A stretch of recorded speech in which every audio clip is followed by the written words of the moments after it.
कर्णप्रयाग में और नगरासू में जो भी घटना सामने आई है और सभी पक्षों को हमने निष्पक्ष रूप से सरकार, प्रशासन, पुलिस कार्रवाई कर रही है और सभी प्रतिनिधिमंडल यहाँ पर प्रशासन के लोगों से मिले भी हैं और हमारे पुलिस महानिदेशक ने लगातार पिछले 2-3 दिनों से बात की है।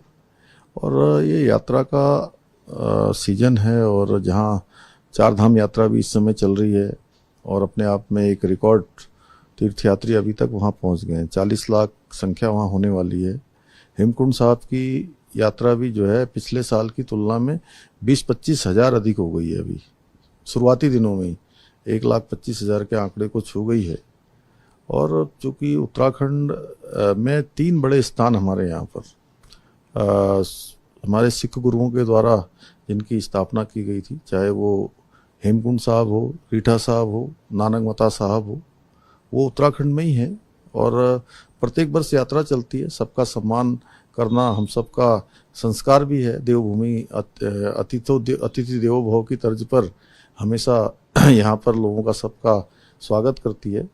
तो सभी को बता दिया गया, कोई अब इशू नहीं है और कार्रवाई हो रही है, कानूनी कार्रवाई। जो भी दोषी पाया जाएगा उसके खिलाफ कार्रवाई हुई है और कार्रवाई आगे भी होगी। हमने सभी पक्षों को कहा है।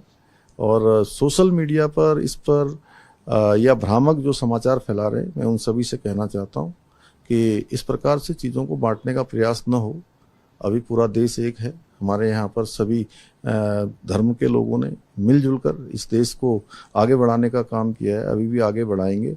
उत्तराखंड देवभूमि है और देवभूमि में सबका सम्मान करना, देश की रक्षा के लिए हर 5वां सैनिक देने का काम देवभूमि उत्तराखंड के लोग करते हैं। देवभूमि के युवा नौजवान देश की सीमाओं की सुरक्षा करते हैं। तो यहाँ आने वालों का सबका स्वागत है। मैं कहना चाहता हूँ कि अब जो भी जो है, अब कानून अपने हाथ में इस प्रकार से लेगा, भ्रामक खबरें फैलाएगा, तो निश्चित रूप से उस पर कानूनी कार्रवाई भी होगी।